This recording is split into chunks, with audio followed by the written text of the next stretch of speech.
즉 거주하는 집에 깔고 앉아있는 돈을 최소화해야 하는 것입니다. 저는 아무리 많아도 내 순자산의 50% 이상을 깔고 앉아있으면 안 된다고 생각합니다. 즉 내 순자산이 5억이라면 2억 5천까지만 보증금으로 깔고 앉고 나머지 돈은 일하게 해야 합니다. 그렇다면 자동차의 경우엔 어떨까요? Before we start, subscribe to our video. 네, 부자 아빠 되기 마을입니다. 경제적 자유 또는 부자의 방향으로 가려는 사람은 내가 힘들게 번 돈을 악착같이 모아서 투자로 불려야 합니다. 다시 말해 부자가 되려면 돈을 벌고 모으고 불리는 과정을 거쳐야 하는데 돈을 불리려면 내가 벌고 모은 돈, 즉 투자금의 확보가 절대적으로 필요합니다. 이때 우리 가정의 가계에서 집에 들어가는 거주 비용이 가장 큰 비중을 차지하기 때문에 그것부터 줄여야 투자금이 확보됩니다.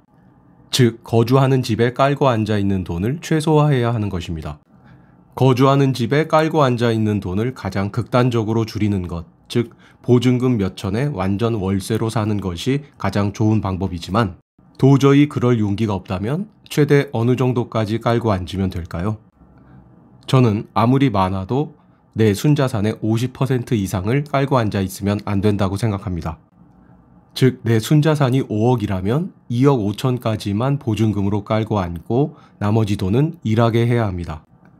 만약에 내가 10억짜리 집에 자가로 살려면 내 순자산이 20억은 되어야 합니다. 그것이 투자자의 자세입니다. 예를 들어 내 순자산이 11억인데 10억짜리 집에 자가로 산다면 다시 말해 내 순자산의 대부분이 거주하는 집뿐이라면 그 사람의 진짜 순자산은 사실상 1억입니다. 10억은 일하고 있는 돈이 아니기 때문입니다. 월세를 살 용기가 없다면 반전세라도 살아서 목돈을 확보해야 합니다. 전세나 자가로 갈수록, 즉 거주하는 집에 깔고 앉아있는 돈이 많아질수록 나를 위해 일할 돈은 없어지고 경제적 자유나 부자의 방향과는 멀어지게 됩니다. 정리하면 내 순자산 수준에 맞는 금액, 즉 내 순자산의 50% 이하 금액의 집에 거주하면서 나머지 50%의 돈으로 자산을 계속 사들이는 것이 부자의 방향으로 가는 길입니다.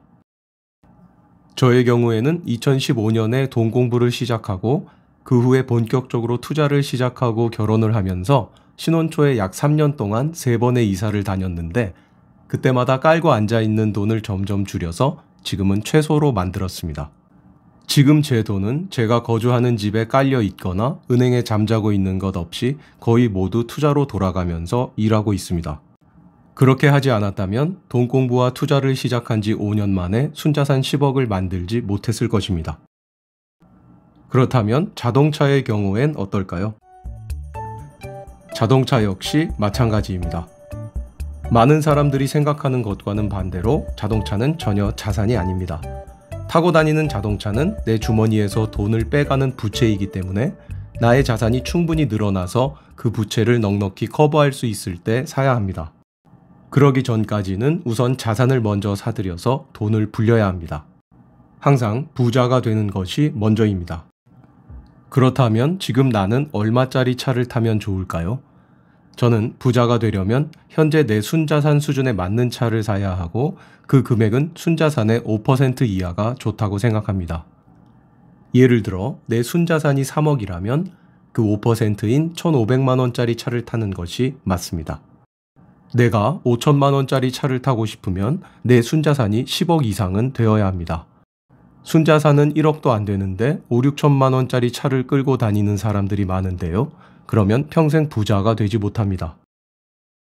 내 순자산 수준에 맞는 금액, 즉 내 순자산의 5% 이하 금액의 차를 타면서 나머지 돈으로 자산을 계속 사들여서 내 돈을 일하게 하는 것이 부자의 방향으로 가는 길입니다.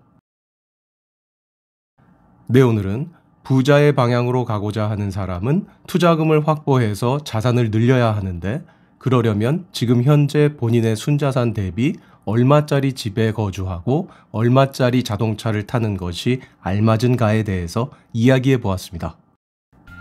다음 영상에서는 2024년 가계금융복지조사 결과를 바탕으로 우리나라의 가구별 평균 순자산은 얼마이고 내 순자산은 대한민국 평균이 되는가에 대해서 이야기를 이어가 보겠습니다.